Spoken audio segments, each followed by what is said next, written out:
하나님의 말씀 보겠습니다. 마태복음 6장 25절에서 34절까지 말씀입니다. 하나님의 말씀 마태복음 6장 25절에서 34절까지 우리 한 절씩 교독하겠습니다. 그러므로 내가 너희에게 이르노니 목숨을 위하여 무엇을 먹을까 무엇을 마실까 몸을 위하여 무엇을 입을까 염려하지 마라. 목숨이 음식보다 중하지 아니하며 몸이 의복보다 중하지 아니하냐.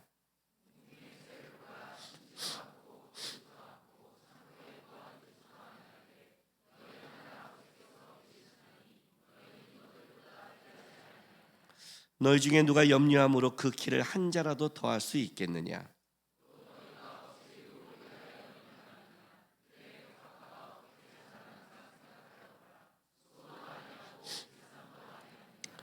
그러나 내가 너희에게 말하노니 솔로몬의 모든 영광으로도 입은 것이 이 꽃 하나만 같지 못하였느니라.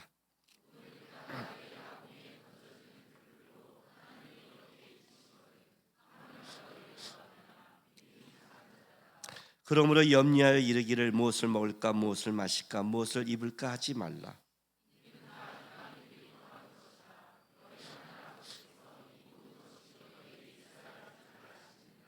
그런즉 너희는 먼저 그의 나라와 그의 의를 구하라. 그리하면 이 모든 것을 너희에게 더하시리라.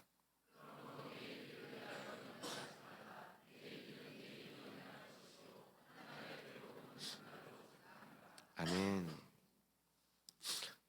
우리가 너무나 잘 아는 말씀이죠. 여러분 우리 아이들 부를 때 이 찬양 아시죠? 먼저 그 나라와 의를 구하라 알죠? 어린 아동부부터 교회 생활을 쭉 하면 애들이 아는 꼭 성경의 인물들과 또 말씀들이 있습니다. 여리고성, 다윗 이런 거는 너무나 아이들이 잘 아는 이야기고 말씀 중에서도 이 말씀 너희는 먼저 그의 나라와 그의 의를 구하는 애들과 율동과 더불어서 애들이 어렸을 때부터 머리에 이제 박히는 내용이죠. 오늘도 이 말씀 보면 이제 우리가 너무나 잘 아는 말씀입니다. 근데 이제 우리가 성경을 볼 때 한 가지 조심할 게 뭐냐면 그 말씀만 딱 띄어서 보면 안 됩니다. 그러면 이제 그 말씀에 대해서 우리가 잘못된 해석과 오해를 할 수 있기 때문입니다. 하나님이 어떤 말씀을 강조할 때는 그 말씀 안에 문맥과 흐름 속에서 이 말씀을 이제 전하는 거죠. 그러니까 이제 마태복음 6장 34절, 33절 우리가 너무나 잘 아는 이 말씀은 우리가 지금 길게 25절부터 읽었잖아요. 그런데 사실은 이거는 좀 더 확장한다면 6장 19절 20절부터 좀 읽어야 됩니다. 마태복음 6장 19절 20절 너희를 위하여 보물을 쌓아두지 말라. 거기는 좀과 동록이 해하며 도둑이 구멍을 뚫고 도둑질하느니라. 오직 너희를 위하여 보물을 하늘에 쌓아두라. 거기는 좀이나 동록이 해하지 못하며 도둑이 구멍을 뚫지도 못하고 도둑질도 못하느니라 하고 이 말씀이 시작되는 거예요. 그래서 무슨 말이냐면 보물을 하늘에 쌓아두라. 그죠? 내 마음에 있는 곳에 보물이 있으니 내가 하늘에 마음을 두고 보물을 하늘에 쌓아두라. 근데 보물을 땅에 쌓을 수 있다. 땅에 쌓을 수 있다. 두 군데 쌓아두는데 땅에 쌓을 수도 있고 하늘에 쌓을 수도 있다. 문제는 이거다. 문제는 24절이다. 문제는 24절이다. 한 사람이 두 주인을 섬기지 못할 것이니 혹 이를 미워하고 저를 사랑하거나 혹 이를 중히 여기고 저를 경히 여김이라. 너희가 하나님과 재물을 겸하여 섬기지 못하느니라. 그죠? 문제는 통장은 한 군데밖에 없다. 두 군데는 동시에 못하다. 양쪽에 재테크 안 된다. 한쪽을 선택하라. 이제 이거예요. 선택하라. 사실 신앙은 선택이죠. 신앙은 입술의 고백으로 증명되지 않습니다. 여러분이 예배에 앉아 있는 걸로 증명되는 게 아닙니다. 신앙은 중요한 순간에 그의 선택으로 증명되는 겁니다. 그의 선택이 곧 그가 마음이 있고 쌓아두는 것이고 그가 추구하는 것입니다. 이제 보물을 이제 하늘에 쌓아둬라. 이건 뭐예요? 너의 삶의 목적과 목표가 하늘에 둬라. 너가 여기서 애쓰고 땀 흘리는 것이 어디에 둬 있냐? 하늘에 둬라. 땅에 두지 마라. 이제 이 문맥 속에 쭉 지금 흘러내리고 있는 거예요. 그래서 오늘 본문이 이렇게 시작을 해요. 보세요. 25절에 그러므로 내가 너에게 이르노니, 이렇게, 그러니까 그러므로 이걸 받는 거죠. 그죠? 여기 본문이 이제, 그러면 이제 보문을 하늘에 쌓아두라, 이렇게 땅에 쌓아두라, 여기서 아니다. 이걸 좀 더 확장시킬게요. 좀 더 확장시키면 6장 1절로 가는 거예요. 6장 1절. 사람에게 보이려고 그들 앞에서 너희 의를 행하지 않도록 주의하라. 그리하지 아니하면 하늘에 계신 너희 아버지께 상을 받지 못하느니라. 자, 사실 마태복음 6장은 여기서 시작하죠. 너희가 어떤 행동을 할 때 너희 의를 사람에게 보이려고 애쓰면 안 된다. 누구에게 보여야 돼요? 하나님께 해야 된다. 기도, 구제, 금식, 이런 삶의 내용들, 하나님의 태도와 자세의 모든 내용들이 어디에 보고, 왜 하늘에 쌓아야 되니까.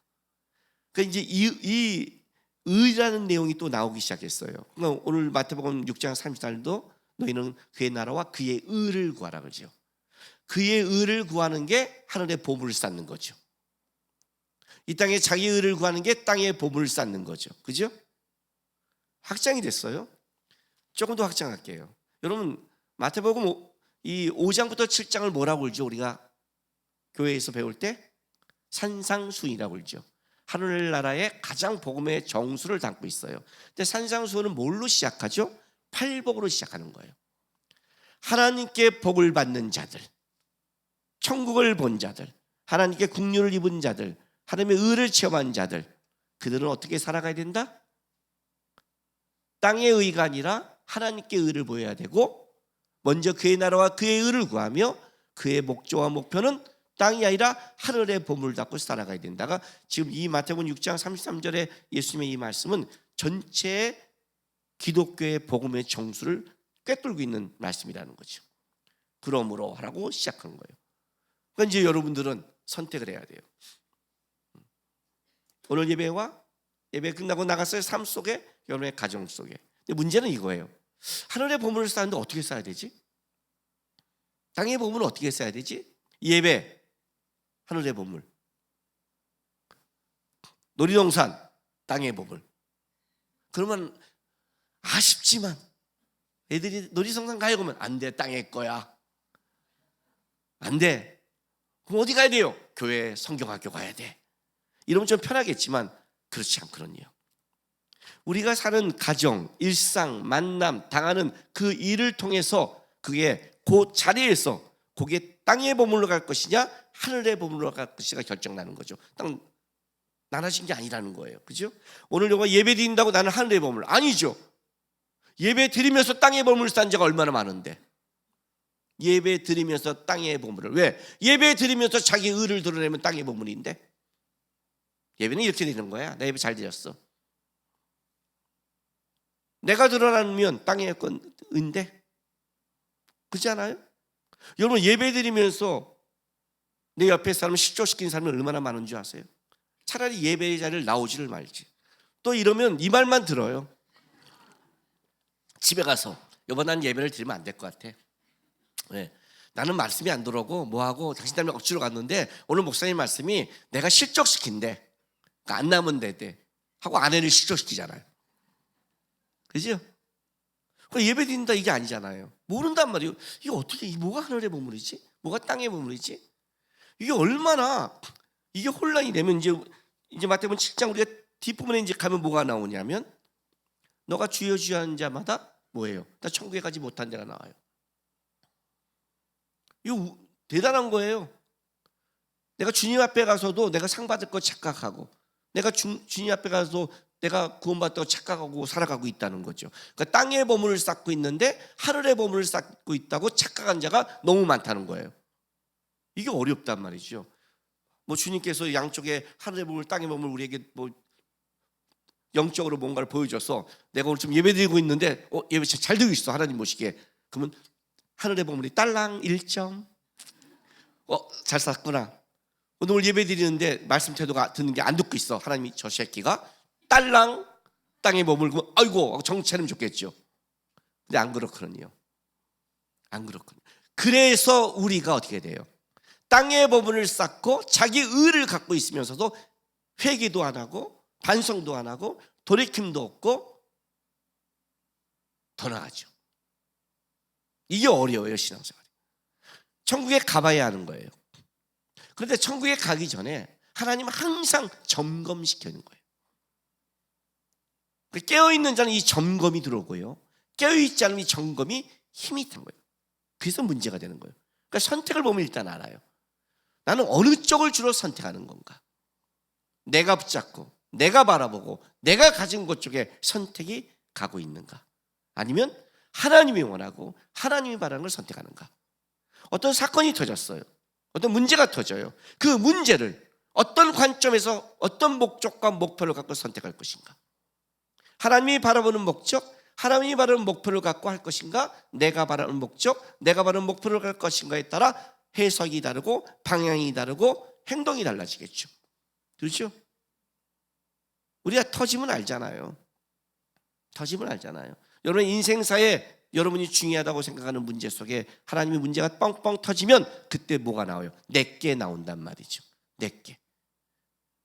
그러니 하늘의 보물을 쌓아야 되는 거죠.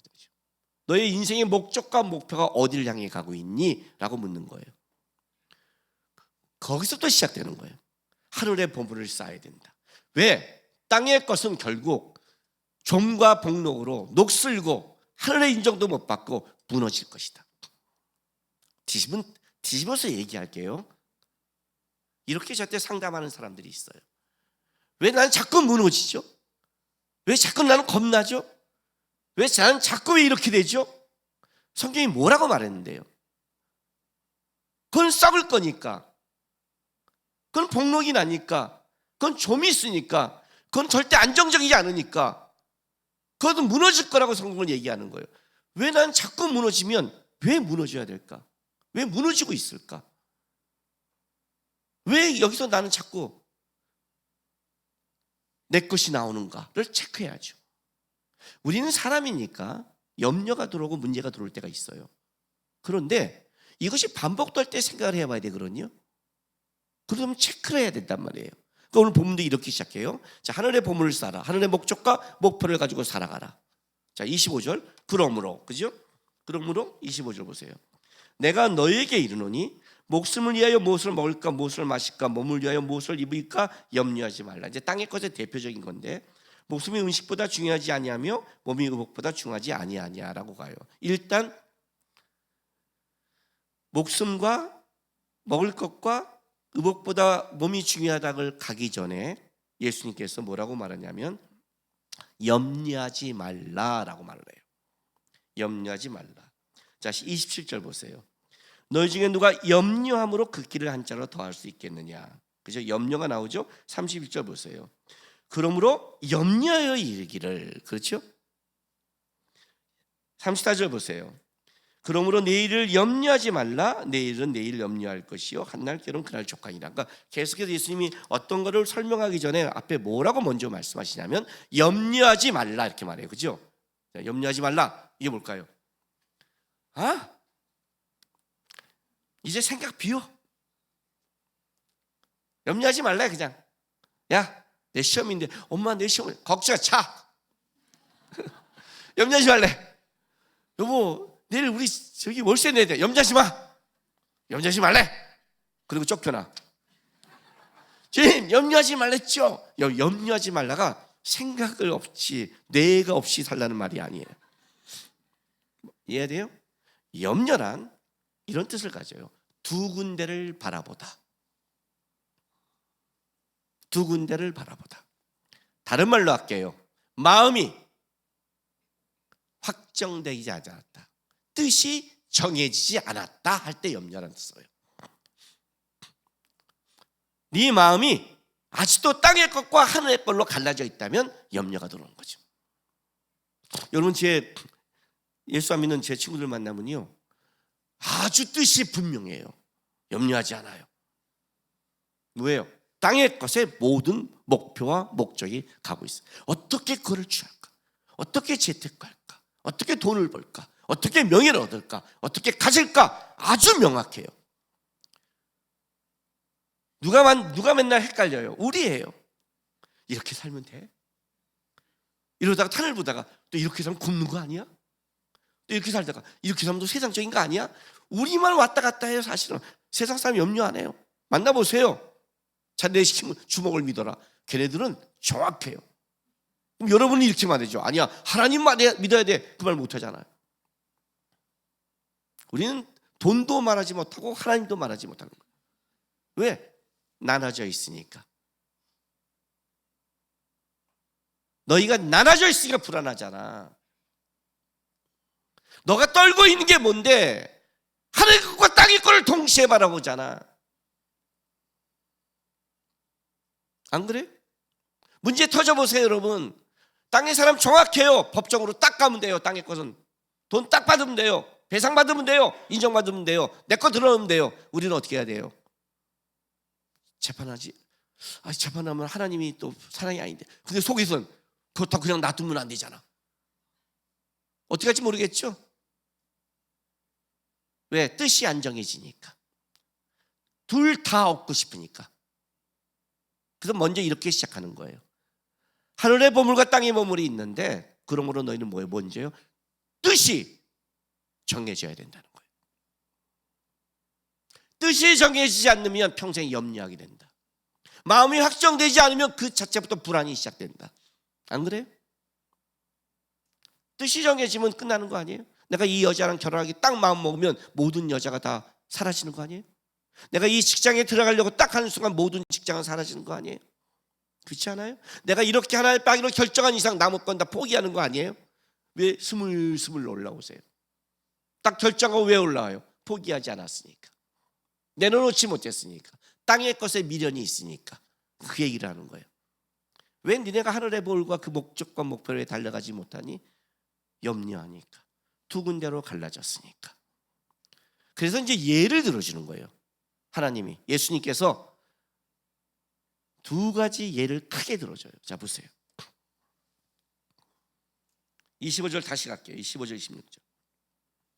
그러므로 내가 너희를 이루니 목숨을 위하여 무엇을 먹을까 무엇을 마실까 몸을 위하여 무엇을 입을까 마음을 좀 나누지 마라.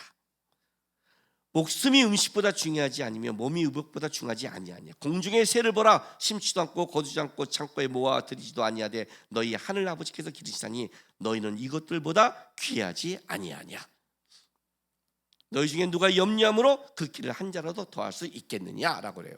자, 첫 번째 예시를 들어줘요. 뭐요? 공중의 새를 보라. 오늘 집에 가면서 다 공중의 새를 한번 쳐다보세요. 공중의 새가 없으면 지나가는 닭이라도, 닭은 새도 앞줄 비슷하니까 쳐다보세요. 네, 교통 운전 잘하세요. 괜히 새 보다가 교통사고 나서 목사님 원망하지 말고. 왜 새를 보낼까요? 왜 공중의 새를 볼까?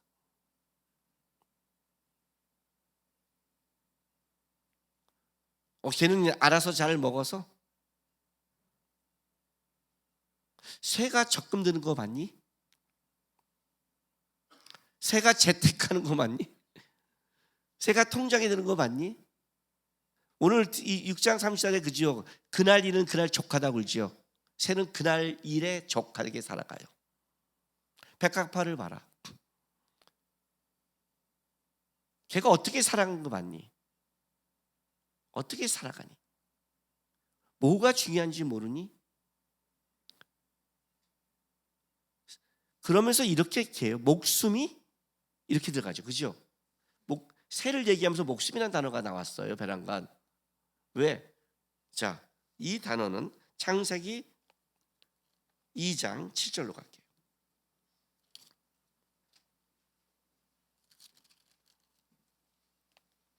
창세기 2장 7절. 하나님이 인간을 만드시고 여호와 하나님이 땅의 흙으로 사람을 지으시고 생기를 그코에 불어넣으시니 사람이 뭐가 됐죠? 생명이 됐습니다. 이 생명으로 번역됐습니다. 근데 원래 이제 이 생명이라는 것은 살아있는 영, 살아있는 생명체를 뜻합니다. 그러니까 정확하게 번역하면 본래 생물, 생명체라는 걸로 번역된 거예요. 생명체. 그러니까 다른 말로 하면 새도 뭐예요? 생명체죠.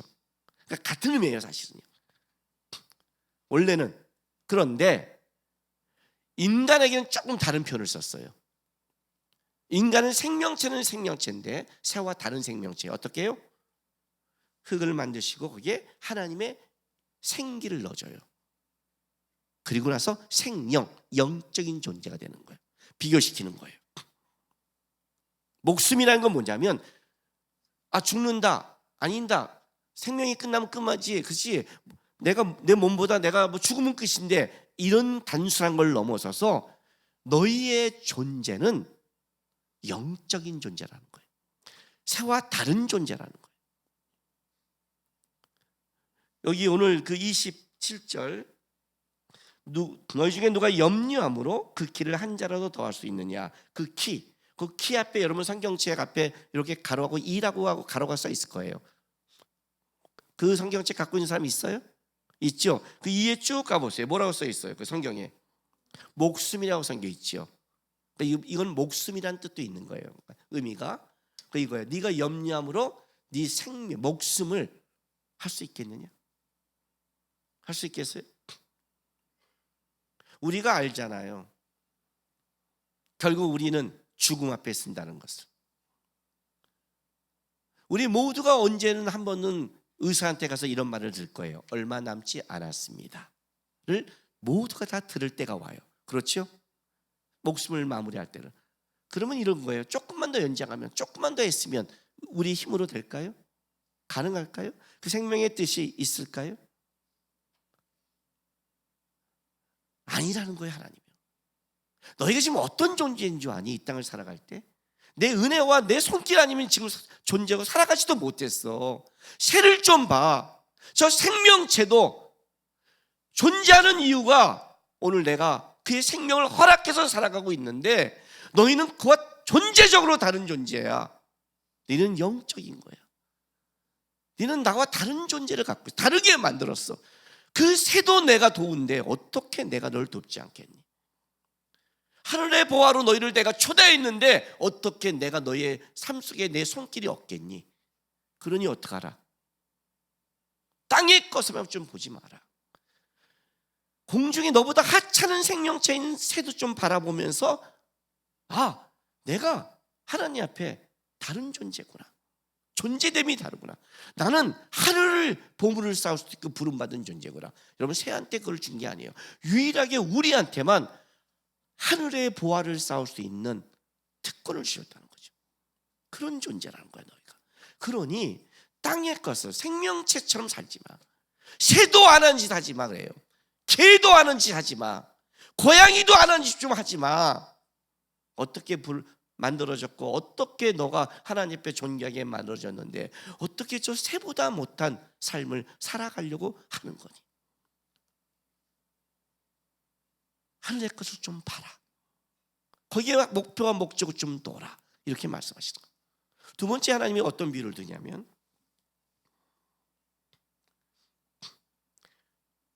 31절 32절 보세요. 그러므로 염려하기를 무엇을 먹을까 무엇을 마실까 무엇을 입을까 하지 말아자. 염려가 뭐라 했죠? 또 마음이 나눠져서. 그죠? 어떻게 살지? 마음이 나눠져서 또 무엇을 먹을까 땅의 것에 또 염려하며 이는 다 누가 구하는 거예요? 이방인들이 구하는 것이다. 너희 하늘 아버지께서 이 모든 것이 너에게 있을 줄 아시느니라 이렇게 말해요. 자, 이방인들은 이제 그래도 새와 다른 더 존귀하게 만들어진 같은 인간이죠. 그런데 이방이라는 표현은 이런 쓴 거예요. 이방인은 어떤 뜻을 가지고 있는 줄 아세요? 하나님을 모르는 자들. 그걸 이방인이라고 그래요. 하나님을 모르는 자들. 다른 말로 할게요. 하나님 아버지가 없는 자들. 버려진 자들, 고아들을 말하는 거예요. 고아와 자녀의 차이가 뭐예요? 제가 고아원에 한번 간 적이 있어요. 그 성경학교 해주려고 그 구미에 내려가서 청년 때 이제 봉사할 때 여러 군데 다녔는데 고아원도 갔어요. 고아원에 가서 이제 봉사하고 있는데 그 6살짜리가 그날 열이 나고 아팠어요. 아프니까 이제 성경학교를 참석 못하고 있고 방에 눕히고 있었어요. 저녁 시간이 됐어요. 근데 애가 열이 펄펄 나는데 일어나는 거예요. 왜 그랬더니 밥 먹으러 간대요. 얘가 지금 펄펄 나고 힘들어하거든요. 막 얘가 걷지를 못하고 막 그러는 거예요. 아니야, 누워 있어, 괜찮아, 먹지 마, 누워 있어. 걔가 그 아픈 우리가 갖다 주면 되잖아요. 그렇잖아요. 나중에 주면 되잖아요. 애가 거절하고. 왜 이러나 했더니 나중에 들어봤더니 이거예요. 우리가 있어도 갖다 준다고 생각했지만 보통 때는 자기 밥을 자기가 챙겨 먹어야 돼요. 만약 자기가 그 식사 시간을 놓치면 굶어야 되는 거예요. 얘가 이게 삶의 습관화가 되어 있는 거예요. 아픈데 지금 내가 밥을 못 먹으면 굶는다는 걸 아니까 그 밥을 먹기 위해 얘가 일어나는 거예요. 챙겨줄 사람이 없으니까, 도와줄 사람이 없으니까 자기 거를 자기가 챙겨서 가는 거예요. 다른 마인드가 있었어요. 우리 아이들 어때요, 여러분? 제 시간에 딱딱 먹어요? 우리 밥을 안 먹어요. 챙겨주지 마세요. 챙겨주지 마세요. 고아처럼 키워요. 그냥 다 먹어요.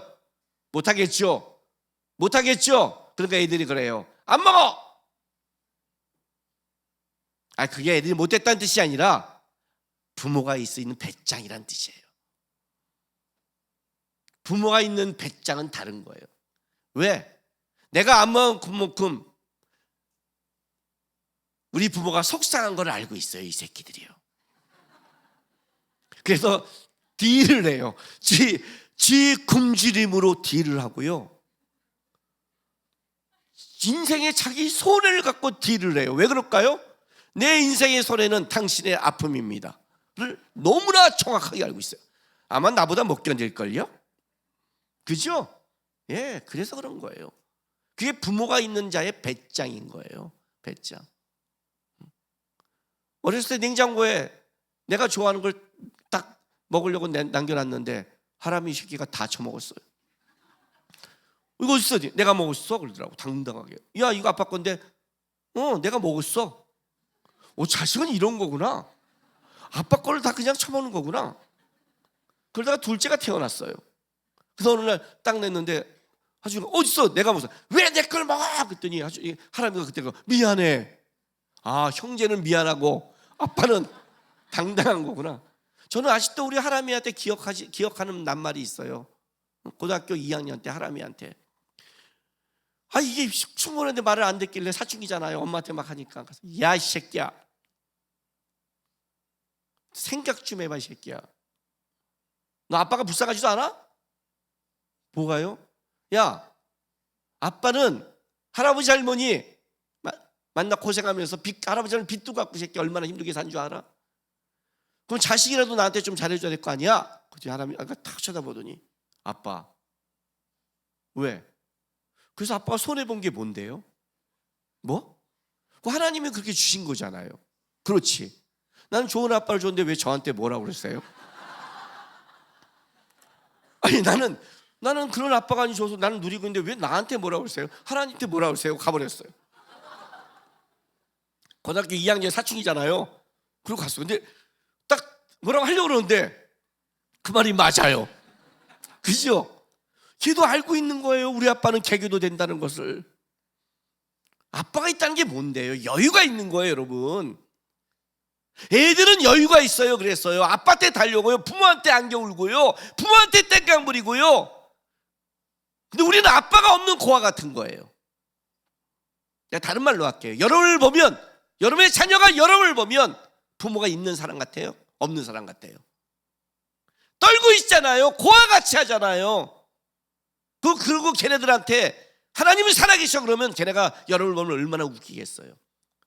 하나님이 어디 계시고 우리 부모를 보면 안 계신 것 같은데. 아니에요? 우리 부모는 날마다 염려하고 떨고 있는데, 우리 부모는 세상 거에 싸우는데, 세상 것 때문에 싸우는데, 세상 거에 분노하는데 하나님 바라보지 않는데 있다고 생각하세요? 진짜? 우리는 우리 아이들을 고아처럼 키우는 거 아니에요? 이방인처럼 키우는 거 아니에요? 이 얘기하는 거예요. 그들은 이방인이에요. 하나님이 없으니 땅의 것밖에 쌓을 수밖에 없지 않겠니? 그러나 너희는 아니잖아. 부모 있잖아. 재벌이잖아, 이 새끼야. 다 가진 분이잖아. 근데 왜 네가 고아처럼 떨어? 왜 없는 것처럼 살아? 왜 아이들에게 부모 없는 것처럼 살아가고 있어? 이 얘기하는 거예요. 두 가지 예시를 드는 거예요. 개와 새보다는 나아야 되지 않겠니? 나의 영을 가진 존재라면, 부모가 있는 자라면 없는 애보다는 달라야 되지 않겠니? 이해가 되세요? 그 예를 들어주는 거예요. 그리고 나서 이렇게 말씀해요. 그렇다면 너희가 새보다 나은 존재고 너희가 부모가 있는 존재라면 이렇게 살아. 자, 그래서 나오는 말씀이 33절이에요. 그런즉 너희는 먼저 그의 나라와 그의 의를 구하라. 그러면 이 모든 걸 너에게 더하시리라. D 말씀만 쏙 들어오죠. 그죠? 이제 하늘의 것을 목표로 정했어 하는데 또 모든 걸 줘? 땅의 것도 오는 거야? 쏙 들어오죠. 너희는 먼저 그의 나라와 그의 의를 구하라. 그러니까 그게 그의 나라와 그의 의가 뭘까가 되는 거죠. 그죠? 먼저 이제 이 말씀, 내가 뭘 해야 될까를 넘어서서 어떤 게 그의 의일까를 생각해서 이 말씀에 주님이 하시는 의미를 좀 생각해야 돼요. 왜냐하면 우리는 하나님에 대한 나쁜 아주 오해가 있고 착각이 있어요. 하나님이 희생하라, 헌신하라 이렇게 말하면요 뭔가 뺏어가는 느낌이에요. 그죠? 부자 청년이 와서 네 가진 재물을 다 버리고 날 쫓아라 그러면 내 가진 재물을 뺏겨야 된다는 걸 생각을 해요. 만약 그 부자 청년한테 네 가진 재물을 다 팔아 나를 쫓으면 저기 가면 거기에 10배가 있을 것이다 그러면 어떻게 했을까요? 버렸겠죠. 그죠? 그러니까 주님은 채우기 위해서 버리라고 그런 건데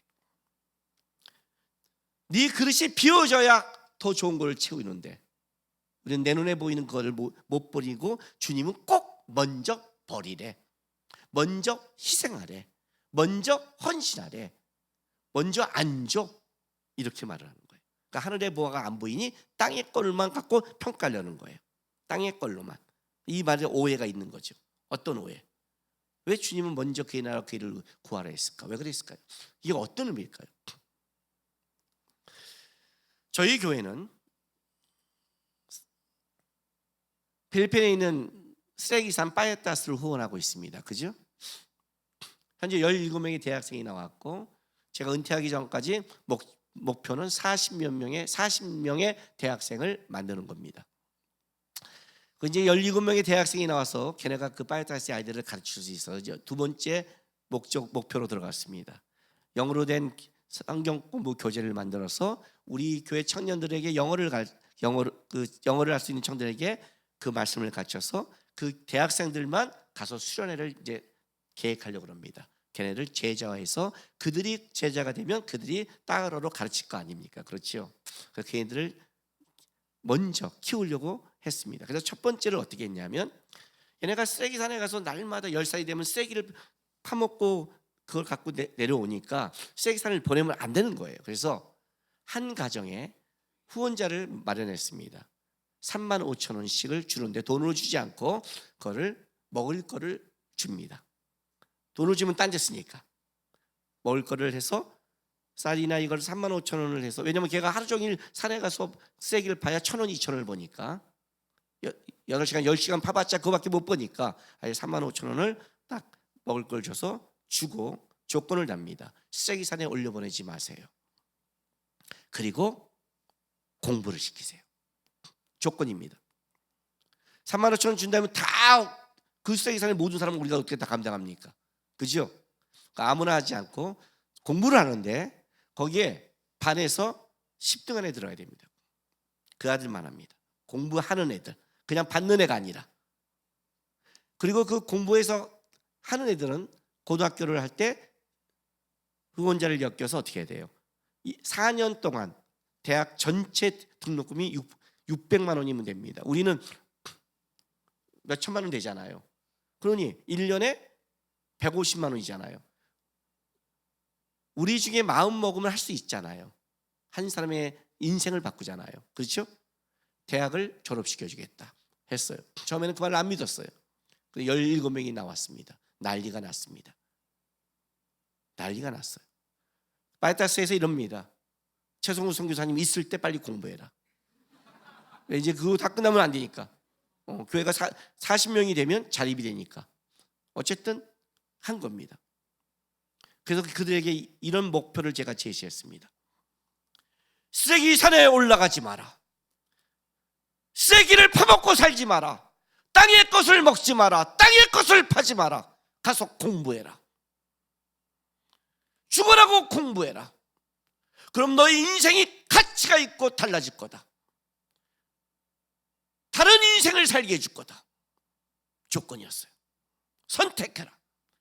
근데 그 중에 굉장히 똑똑한 애가 있었습니다. 너무나 똑똑해갖고 애가 하는 짓이 달라서 누가 찍었습니다. 연예인 한 명이 찍었어요. 쟤네가 후원한다. 쟤네가 후원해서 대학까지 졸업하고 한국까지 초대해서 제가 할 거다 했습니다. 그리고 후원했는데 어느 날 갔더니 얘가 사라져 있었습니다. 고등학교 2학년 때 남자를 만나서 관계를 맺고 애를 낳고 학교를 자퇴해버렸습니다.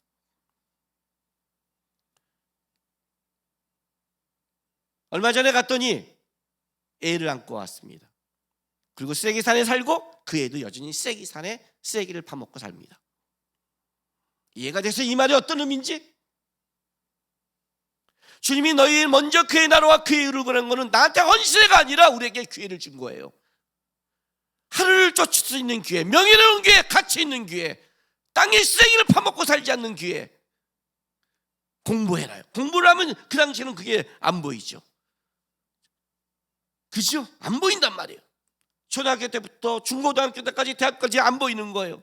그러나 그렇게 따라온 애는 인생의 길을 잡았고 가치가 있고, 우리 저번에 영상 봤죠. 내가 첫 번째 아내, 걔는 그냥 선생님이 아니라 교장이 될 수 있는 것까지 임용고시를 합격해서 걔는 결혼도 너무 잘했어요. 공무원하고 하고 빠야따서 밖에서 살아요. 다른 인생을 살게 됐다는 거죠. 하나님이 너희는 먼저 그의 나라와 그의 의를 구하라니까, 야, 너 하나님 일해, 의를 구해, 그러면 할게 하는 그런 게 아니에요. 이런 거죠. 이 땅에 어떤 게 거룩한 게 있니? 어떤 게 아름다운 게 있니? 어떤 게 가치가 있니? 한번 땅의 걸 갖고 해봐라. 그래, 쓰레기산 파먹을 때 애들이 어떤 줄 아세요? 남이 먹은 이날살에 살 많이 붙은 것 끄집어내면 그날 횡재한 거예요. 그래요, 이 땅에서 잃어버렸어요. 대단하겠죠. 하나님 보기에는 어떨 것 같은데요? 하나님 보기에는. 그리고 지옥 가는 것이 어떤 것 같은데요? 그걸 횡재라고 말하나요? 땅의 보물이 어떤 건데? 결국 너가 죽으니 아무것도 해결되지 않고 너희 인생 속에 아무것도 아닌데, 그렇지 않아요? 최소성 교사가 저한테 전화가 왔을 때 이렇게 말을 했어요. 형님, 얘네들 구제 사업 할 때 안 한다고 했어요. 저는요, 구제 사업, 진짜 구제 사업, 지금도 밥 하루에 한 번씩 밥을 줘요. 나는 하루에 하는 밥 주는 것은 후원 안 해요. 여태까지요. 그건 딴 데서 받아 그랬어요.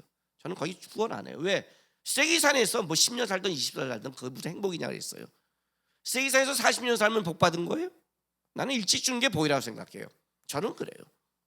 기회가 없는데, 거룩하게 살기 위해 멋지게 살 기회가 없는 인생이 뭐예요? 아니라는 거죠. 주님이 너희는 먼저 그의 나라와 그의 의를 구하라는 것은 어떤 의미냐면, 그냥 하나님의 나라를 구해 그 말을 하는 게 아니에요. 초대한 거예요. 복을 받은 자들, 팔복을 받은 자들, 세상의 빛과 소금이 되는 자들, 하늘의 보물을 쌓는 자들의 삶은 가치와 목표와 뜻이 하늘에 둬야 된다는 거예요. 똑같이 아이를 키우고 똑같이 돈을 벌고 똑같이 살아가지만 어떤 걸 결정할 때 그 목적과 목표가 땅의 것으로 생각하지 마라. 하늘의 가치를 갖고 좀 생각해라.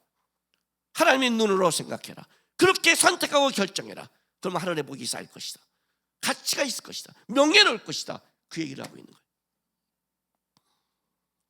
왜 주님이 또 이걸 우리에게 요구하신 줄 아세요? 여러분, 사람은요, 자기가 목적과 목표를 둔 것에 반응하게 돼 있어요. 어떤 사람도 마찬가지예요. 어떤 사람도. 여러분, 얼마나 재밌는 게 뭔지 아세요? 길을 가요. 설명을 해줘요. 전화를 하고 설명을 해요. 근데 목사들은 저 보통 어떻게 설명하냐면, 야, 거기에 무슨 교회가 있어. 그걸 꺾어줘. 그러면 또 이런 교회가 나와. 뭔지 아세요? 교회가 눈에 들어와요. 좋은 부지가 나와요. 어떤 줄 아세요? 우리는요, 야, 저기 교회 지면 좋겠다. 왜냐하면 내 머릿속에 교회만 생각하니까 모든 걸 봐도 교회로 반응하고 교회로 가요. 안 그래요? 부동산 투기하는 사람은 땅으로 가겠죠. 그죠? 자기가 목적과 목표를 둔 거에 따라 반응하게 돼 있어요. 삶이요. 내가 어디에 반응하나 돼요. 이렇게 되는 거죠. 그의 나라와 그의 의를 구하지 않으면 너는 계속 쓰레기에 반응할 거다. 그게 의인 줄 알고, 그게 자랑인 줄 알고, 그게 가치인 줄 알고 끔찍하게 살아갈 거다. 지금보다 더 할 거다. 왜? 더 욕심이 많아지고, 더 자기 의를 드러내고, 더 세상의 것에 빠질 테니까. 그러니 너의 인생을 하나님께 반응하라. 거룩한 것에 반응해라. 가치 있는 것에 반응해라. 썩어질 것에 좀 하지 마라. 그 말이 주님이 이렇게 우리에게 초대하는 거예요. 나의 자녀들은 나의 자녀답게 하나님과 기쁘게 사는 유일한 방법은 나의 나라와 나의 의를 구하며 살고 거기에 반응하며 내가 초대한다면 너가 이 땅에 어떤 일을 살아가도 그것이 하늘을 향해 걸어가는 길이 될 것이다. 가장 하나님의 자녀답게 사는 방법, 그의 나라와 그의 의를 구하라고 우리를 초대하신 거란 말이죠. 그 싸움을 하는 거예요. 어디에서? 사소한 데서, 삶에서, 부닥치는 데서, 결정하는 데서, 어떤 선택을 할 때 제발 부모가 없는 사람처럼 세상 사람처럼 떨면서 세상 것만 붙잡고 하지 말고 아버지가 하시오, 아버지가 기르시오, 아버지가 함께 하시오, 아버지가 끌어가시오. 아버지 붙잡으면 돼. 아버지 앞에 얘기하면 돼. 아프면 병원 가듯이 하나님 기도하고 하나님의 겁니다. 어떻게 목표와 목적을 갖고 내가 하면 되겠습니까? 어떻게 하면 자녀답겠습니까? 어떻게 하면 내가 그의 나라와 그의 의에 맞게 생각하고 할 수 있겠습니까? 그 싸움을 하시란 말이에요. 마음이 갈라지고 염려하면 다시 확정시키고, 그게 기도고 그게 예배고 그게 하나님 앞에 나오는 신앙의 열심인 거예요. 그 싸움에서 마음을 다시 잡고 하나님께 나가면 그 삶 속에 하나님이 일하시고 그의 나라와 그의 의가 이루어지며 하나님의 뜻이 우리 안에 발견되고 내가 거룩한 곳을 향해 가는, 가치를 향해 가는 믿음의 사람이 되는 겁니다. 여러분, 그 싸움, 아버지가 있는 자의 담대함을 가지고 거룩한 그의 나라와 그의 초대받은 여러분이 자녀답게 살아가시기를 바랍니다. 기도하겠습니다. 이 시간에 우리 다 같이 기도하십니다. 하나님 아버지 기억하고 살게 도와주십시오. 나는 아버지가 있는 자다. 나는 하나님이 있는 자다. 나는 하나님이 돕는다. 나의 아버지가 나를 끌어깎으신다. 잊지 않고 살아가는 신앙 되게 해달라고, 그 하나님 붙잡고 거룩하게 살아가게 해달라고 이 시간 다 같이 기도하고 결단하는 시간이 됐으면 좋겠습니다. 다 같이 기도하겠습니다. 아버지 하나님 감사합니다. 우리의 아버지가 되셔서 감사합니다. 우리의 하나님이 되셔서 감사합니다. 우리는 고아도 아니고 버려진 자도 아닙니다. 우리는 하나님의 나라에 초대받은 자고 거룩한 왕같은 제사장들입니다. 잊지 않게 도와주옵소서. 이 땅을 살아갈 때 하나님, 우리는 새처럼 열심히 날아다녀야 되고 백가가처럼 바람과 비를 견뎌야 되지만 우리를 먹이시고 입히시고 끌어가시는 하나님이 있는 자녀임을 기억하게 도와주옵소서. 그리고 하나님, 그 하나님께 반응하고 거룩한 나라와 의를 바라보면서 이 땅에서 자녀답게 하나님을 아는 자답게 배짱 있게 살아갈 수 있도록 인도하여 주십시오. 혹시 삶에 어떤 문제가 우리의 고민이 있다면, 염려가 들어왔다면 다시 마음을 하나님께 뜻을 정하고 확정해서 하나님 바라보고 기도하며 따라갈 수 있는 자녀다운 삶의 승리하는 우리 될 수 있도록 인도하여 주시옵소서. 아버지 하나님 감사합니다. 우리를 자녀 삼으시고 우리를 존귀한 자로 불러주셔서 감사드립니다. 세상의 환난과 어려움 속에 염려가 들어오고 마음이 나눠지고 두렵고 떨릴 때도 있지만 다시 하느님 앞에 세워주옵소서. 아버지 앞에 세워주옵소서. 우리 아버지 붙잡고 하나님 바라보고 염려할 때마다 다시 뜻을 정하고 마음을 정해서 거룩하게 자녀답게 살아내는 우리 성도되게 축복하여 주옵소서. 감사하며 예수님의 이름으로 기도했습니다.